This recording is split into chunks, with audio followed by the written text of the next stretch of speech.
Welcome. मैं साइमा खान हाजिर हूँ आपका पसंदीदा शो सिनेमा की दुनिया लेकर, जहां हम हर हफ्ते आपको सिनेमा जगत की अपडेट्स बताते हैं और साथ ही साथ फिल्मी सितारों की जिंदगी और उनके करियर से भी आपको रूबरू कराते हैं। आज के प्रोग्राम में भी आपके लिए बहुत कुछ खास है, तो चलिए फिर शुरुआत करते हैं। महिलाओं के खिलाफ होने वाले अपराधों में एसिड अटैक सबसे जघन्य अपराधों में शामिल है।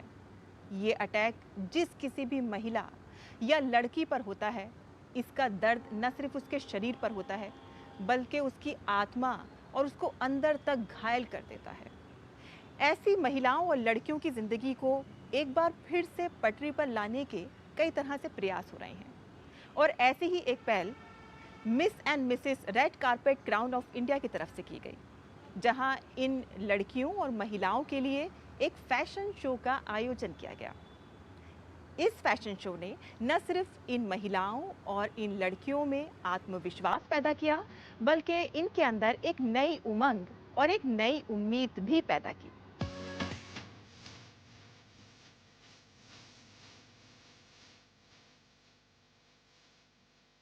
फैशन शो का नाम सुनते ही आपके जहन में चकाचौंध भरी दुनिया घूम जाएगी।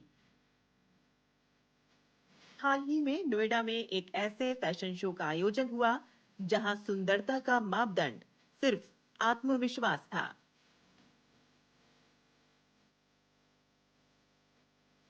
Miss and Mrs red carpet crown of India द्वारा आयोजित इस फैशन शो में वो लड़कियां भी रैंप वॉक करती नजर आईं, जो एसिड अटैक जैसे बेरहम हमले का निशाना बन चुकी हैं। इस फैशन शो की आयोजक मयूरी मित्तल हमारे साथ हैं। ये फैशन शो यकीनन एक अनोखी पहल है आपकी तरफ से, और ख़ास तौर पे जो महिलाएं हैं उनके लिए आप एक ये बहुत अच्छा प्रेरणादायक काम कर रही हैं। इसकी इंस्पिरेशन आपको कहाँ से मिली, ये हम जानना चाहते हैं। सबसे पहले तो साहिमा जी, मैं आपका शुक्रिया अदा करना चाहती हूँ कि आपने मेरी इस थीम को सराहा और मेरे इस मैं कॉज़ भी नहीं कहूँगी, एक औरत होने के नाते मैं एक औरत को शक्ति देना चाहती हूँ, क्योंकि औरत खुद ही शक्तिशाली है। उसको रियलाइज़ कराना चाहती हूँ कि औरत बहुत शक्तिशाली है, वो सृष्टि की जननी है। इस थीम पर मैंने काम ये सोच के करा, एकदम से एक दिन ख़्याल आया कि जो महिलाएँ जिनके साथ एसिड अटैक वाले ये सब गंदे काम हो चुके हैं, एसिड अटैक उनके ऊपर हुआ है, और साथ ही में जो वितिलिगो वॉरियर्स हैं जिनके फेस पर सफ़ेद दाग हैं और किसी के फेस पे काले दाग हैं, या किसी की बॉडी में कुछ भी इस टाइप की डिफ़ॉर्मिटी है, तो मैंने ये देखा कि एक ऐसी इंडस्ट्री है, पेजेंट इंडस्ट्री, जहाँ पर सिर्फ खूबसूरती की बात की जाती है, चेहरे की बात की जाती है, बॉडी की बात की जाती है, और यहाँ पर ऐसी महिलाओं को एक कैटेगरी दे दिया जाता है कि ये वाला क्षेत्र उनके लिए नहीं है।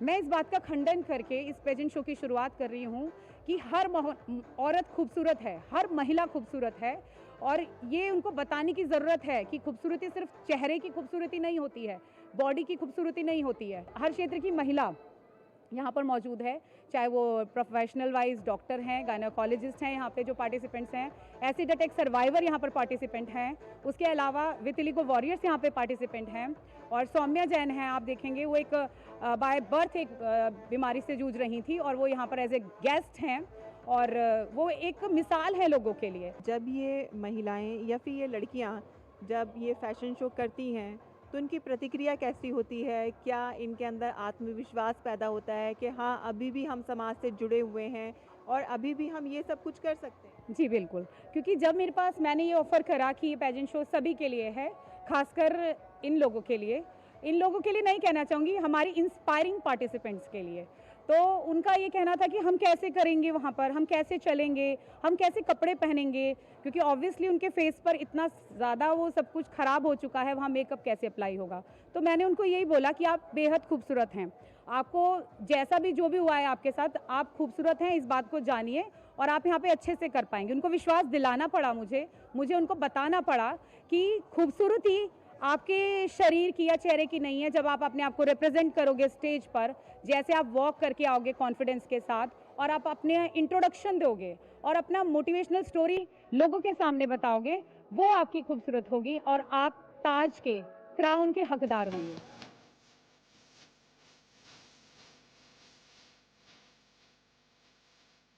शो में अभिनेत्री मनारा चोपड़ा बतौर मुख्य अतिथि और जज के तौर पर शामिल हुई और इन लड़कियों का हौसला बढ़ाया।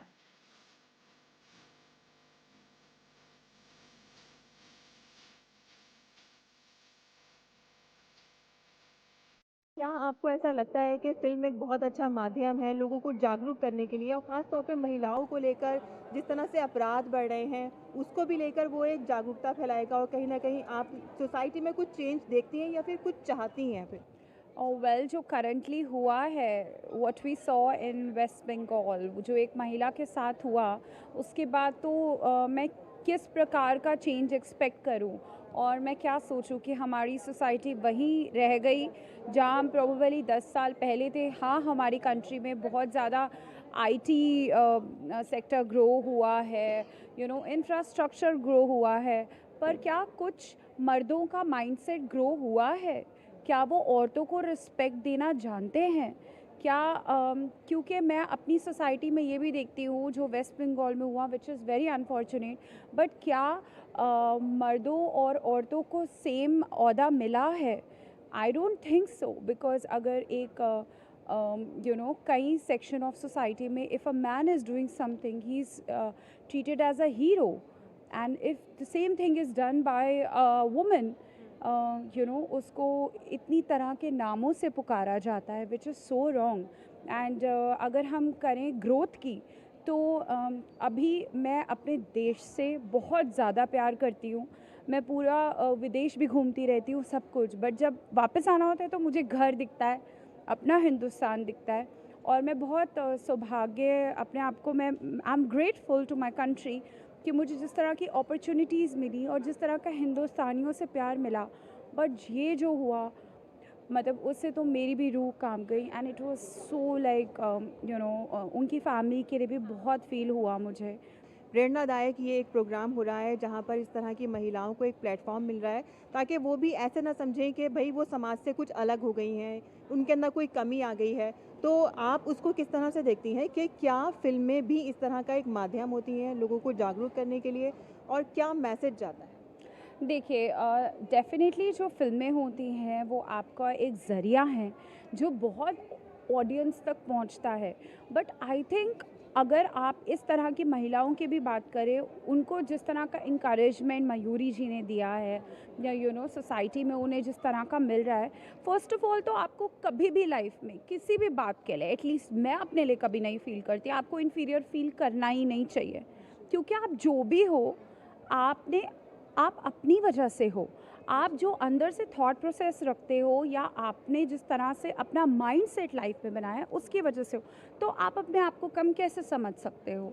क्योंकि ये जो प्रॉब्लम है, ये तो कल को किसी के साथ भी हो सकती है, बट उसको ऑफ कोर्स बहुत दर्द होता है, बहुत दिल में चुभन होती है, बट आपको हर चीज़ से ओवरकम आके, बिकॉज़ आप जब होते हो एज एन इंडिविजुअल, आपके आसपास कितने लोग होते हैं जो आपसे अटैच्ड होते हैं, तो आपको उनके लिए खड़ा होना पड़ता है लाइफ में वापस, not only for yourself but also for the people who are around you. तो कभी भी मैं हर महिला को बोलना चाहती हूँ, और मेरे तो हैं ही मेजरली कितनी महिलाएं मेरी फैंस हैं, और ऑफ कोर्स लड़के भी हैं, बट महिलाएं तो भी हैं। तो मैं उनको यही बोलना चाहती हूँ, कभी भी अपने आप को कम मत समझिए, बस आप चलते जाइए और बढ़ते जाइए, और कभी भी दूसरे पे मत देखिए, सिर्फ अपने आप की तरफ ध्यान दीजिए। मिस और Mrs red carpet crown of India की संस्थापक और सीईओ मयूरी मित्तल का मकसद इन लड़कियों में जीने की उमंग पैदा करना है, बल्कि वो चाहती हैं कि महिलाएं सिर्फ मॉडल नहीं, रोल मॉडल बने। इस अनूठे फैशन शो में महिलाओं को हर क्षेत्र और स्थिति में अपने आत्मविश्वास को उजागर करने का मौका दिया गया। एसिड अटैक सर्वाइकर से लेकर विटिलिगो योद्धा तक सभी ने अपनी प्रेरणादायक कहानियां साझा की। My name is Saumya Jain, and मुझे बहुत एक्साइटेड फील हो रहा है यहाँ पर आकर, बिकॉज ये जो इनिशिएटिव है मयूरी मैम के द्वारा, वो स्पेशली इनर ब्यूटी पर फोकस करके ये कंसेप्ट निकाला है, और I am invited as a motivator, तो ये मेरे लिए बहुत प्राउड की बात है। मुझे यही कहना है कि never ever under estimate your self. आप अपनी इनर स्किल्स, अपनी कैपेबिलिटीज़ और अपने टैलेंट पर फोकस करिए, और सोसाइटी को आपको जज मत करने दीजिए, बिकॉज़ वो हमेशा आउटर अपीयरेंस के पीछे भागती है। अगर आप अपनी टैलेंट और अपनी इनर ब्यूटी पे काम करेंगे तो आई थिंक आपको कोई भी सक्सेस अचीव करने से रोक नहीं सकता है। आपका नाम जानना चाहेंगे और आज आप इस फैशन शो के अंदर शामिल हो रही हैं, कैसा लग रहा है, कैसा अनुभव है आपका, थोड़ा-सा बताएँ? मेरा नाम रेशमा खातून है और मैं एक एसिड सर्वाइवर हूँ। आज का फैशन शो बहुत ही अच्छा लग रहा है क्योंकि बेसिकली इस पे है कि समाज में जैसा होता है ना, ब्यूटी बहुत इम्पोर्टेंट होता है। तो हम ये प्रूव करना चाहते हैं किसी का चेहरा जला हो, वो खूबसूरत हो, बदसूरत हो, मोटा हो या पतला हो, सबको हक है कि ज़िंदगी में वो खुश रहे, आगे बढ़े। और समाज में एक ये भी मैसेज जाएगा कि आप किसी के साथ रेप करके किसी का चेहरा जलाकर आप उसके हौसले, उसकी काबिलियत को नहीं जला सकते, उसके सपनों को आप मिटा नहीं सकते। तो हम तो बहुत ज़्यादा खुश हैं और आगे ऐसे ही बढ़ते रहेंगे। और लड़कियों के लिए और कुछ कहना चाहेंगी? बिल्कुल बोलना चाहूँगी कि लाइफ में कुछ भी हो जाए गिव अप नहीं करना है। ज़िंदगी है तो मुसीबतें तो आएँगी, तो अगर घुटना हमने टेक दिया तो फिर हम हार जाएँगे। तो ऐसे हैवानों को हमें हराना है, तो इसीलिए कभी भी गिव अप नहीं करना। अब मेरे साथ आप देखो कितना कुछ हो गया, मैंने पूरा चेहरा, आँखें खो दिया। अभी 2014 में मुझ पर एसिड अटैक हुआ था, लेकिन आज भी मैं लड़ रही हूँ और अभी तक मुझे 10 अवार्ड मिल चुके हैं। मैं एक मोटिवेशनल स्पीकर हूँ, एक यूट्यूबर हूँ, मतलब मैं सबको भी मोटिवेट करूँ। तो आप ये देखो मेरे साथ इतना कुछ होने के बाद भी मैं आज आप लोग के सामने खड़ी हूँ। वर्षा जी, आज फैशन शो में शामिल होकर आपको कैसा लग रहा है? मुझे बहुत अच्छा लग रहा है, बहुत मतलब इतना सोचा भी नहीं था कि एक विटली को गर्ल को भी इस चीज़ की अपॉर्चुनिटी मिलेगी। तो आई एम सो ग्लैड मैं यहाँ पे हूँ, बहुत अच्छी फीलिंग्स आ रही है मेरी। तो और लड़कियों के लिए आप क्या कहना चाहती हैं? मैं तो बाकी जितनी भी गर्ल्स उनको यही बोलना चाहूँगी कि अपनी प्रॉब्लम को ना अपनी स्ट्रेंथ बनाओ, उसको अपनी कमी मत बनाओ, उसको अपनी स्ट्रेंथ बना के चलो। और देखो आपको दुनिया उस चीज़ से कितना जानेगी, पहचानेगी।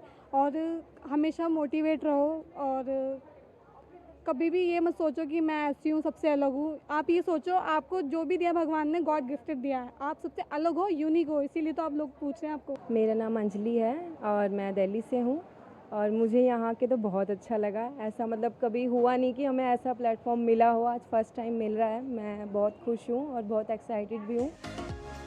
इस शो में शामिल प्रतिभागियों को ताज भी पहनाया गया, जहां एसिड अटैक सर्वाइकर रेशमा खातून प्रथम स्थान पर रही।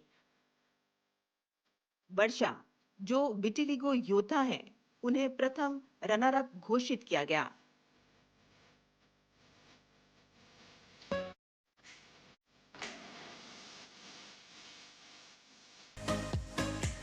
और सौम्या जैन, जो दूसरे रनर अप के रूप में उभरी। इस आयोजन ने महिलाओं के लिए एक नई उम्मीद की किरण दिखाई। ये इवेंट, जिसमें विभिन्न शारीरिक चुनौतियों और सामाजिक स्थितियों वाली महिलाओं ने भाग लिया, साबित कर दिया कि आत्मविश्वास और मेहनत से सभी सपनों को साकार किया जा सकता है।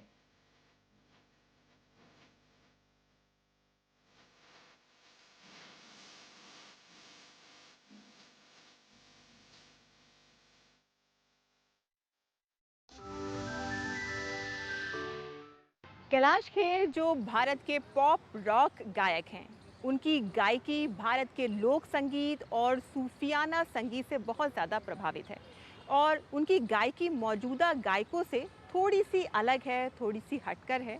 हम कह सकते हैं कि उनकी आवाज़ में कुछ ऐसा देसीपन है कि सुनने वाला उनकी आवाज़ में खो जाता है, जिसमें तेरी दीवानी, अल्लाह के बंदे और रामधुन कुछ ऐसे ही उनके गाए हुए गीत हैं, जिसको सुनकर सुनने वाला उनके साथ साथ गुनगुनाने लगता है। लेकिन कैलाश खेर आज जिस मुकाम पर मौजूद हैं, वहाँ तक पहुँचने के लिए उनको काफ़ी संघर्ष करना पड़ा। उनकी ज़िंदगी काफ़ी उतार चढ़ाव भरी रही है। वहीं दूरदर्शन की 65वीं सालगिरह के मौके पर मुख्य अतिथि के तौर पर वो यहाँ पर आए और हमने उनसे ख़ास बातचीत की है। आइए आपको दिखाते हैं।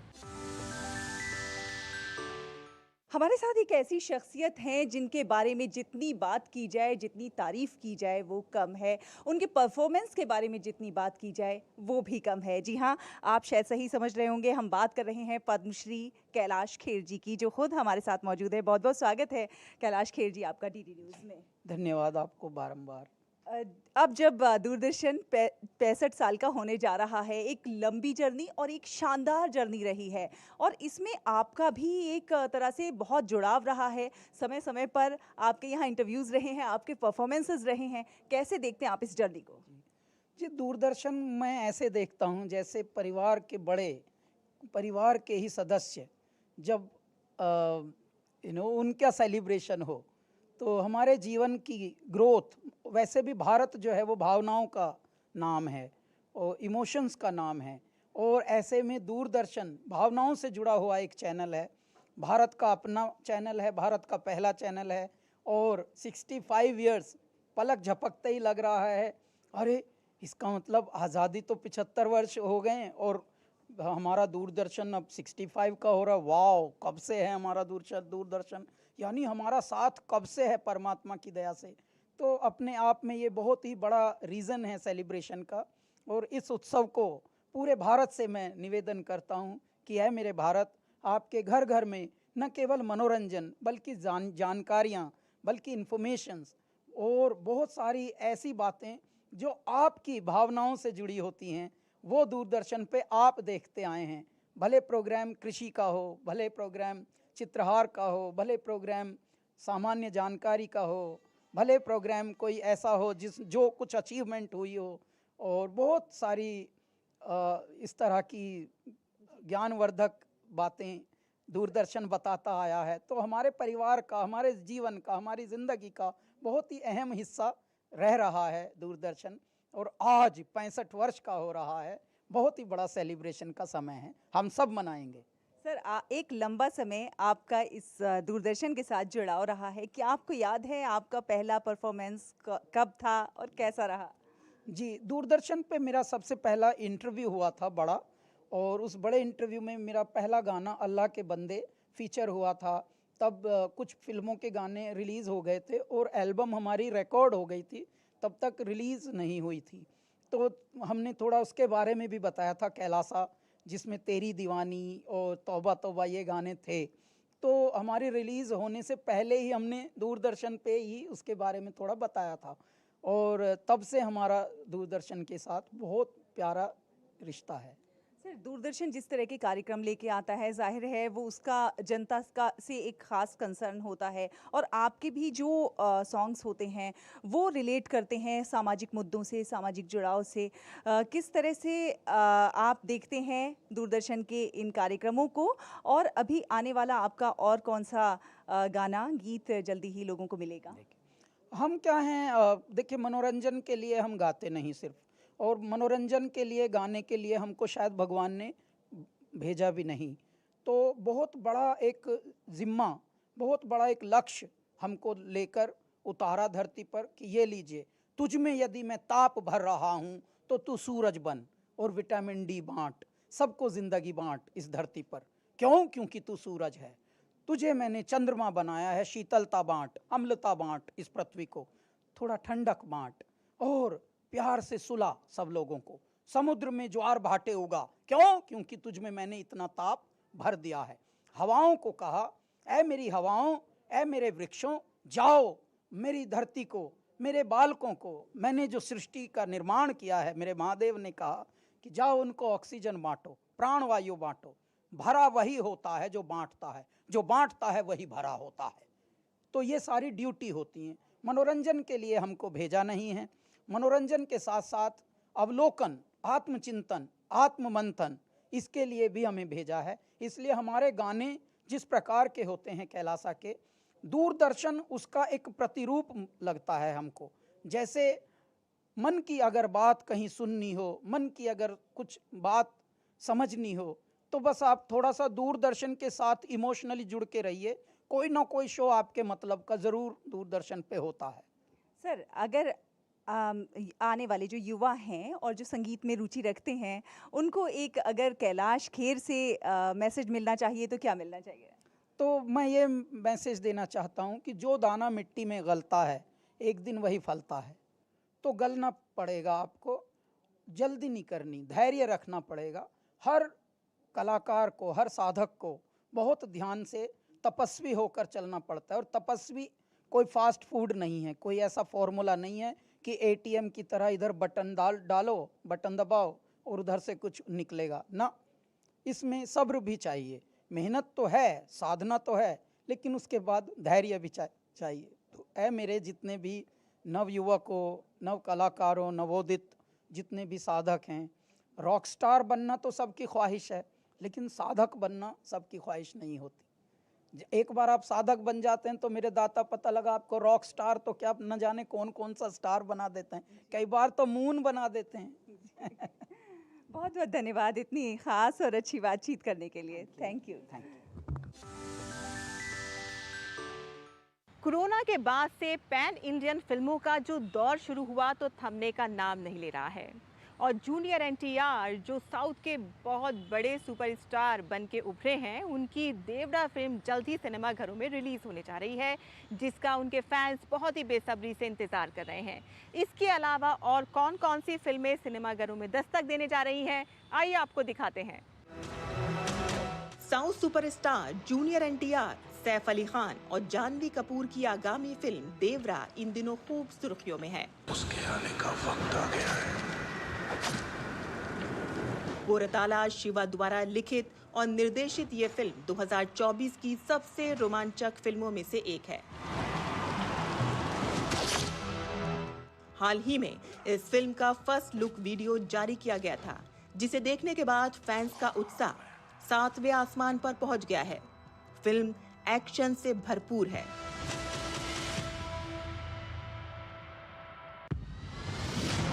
हजारों सालों से जंग छिड़ी हुई है।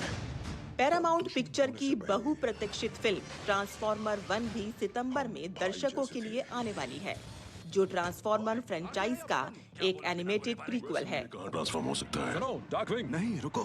जोश कुली द्वारा निर्देशित ट्रांसफॉर्मर 1 प्रशंसकों को साइबरट्रॉन के महानतम योद्धाओं की उत्पत्ति की दुनिया में वापस ले आया है। ये फिल्म ओरियन पैक्स और D16 के बीच गहरे बंधन के बारे में बताती है और साथ ही उन घटनाओं को उजागर करती है जो आखिरकार उनके महाकाव्य संघर्ष का कारण बनी। चलो दिखा दें इन्हें, जितने हम सीधे दिखते हैं उतने ही टेढ़े हैं। ट्रेलर साझा करते हुए निर्माता ने कैप्शन में लिखा कि भाइयों की तरह बने, दुश्मन में तब्दील हो गए, उस मूल को देखें जिसने हमारी दुनिया को बदल दिया। मुझे वो ऊर्जा तुम में दिखाई दे रही है। बदलाव के गोले लो और अपने अंदर छुपी पूरी ताकत दिखा दो। ये फिल्म 20 सितंबर को सिनेमाघरों में रिलीज होगी। इन्हें इस्तेमाल कैसे करते हैं? मेरा सिर। इस शक्ति का इस्तेमाल तुम कैसे करते हो, ये तुम पर है। तैनात हो जाओ। ट्रांसफॉर्मर्स 1। सिनेमा की दुनिया के आज के हमारे इस एपिसोड में बस इतना ही। अगले हफ्ते हम फिर हाजिर होंगे कुछ और नई अपडेट्स लेकर। तब तक के लिए हमें इजाज़त दीजिए। Bye bye, take care and नमस्कार।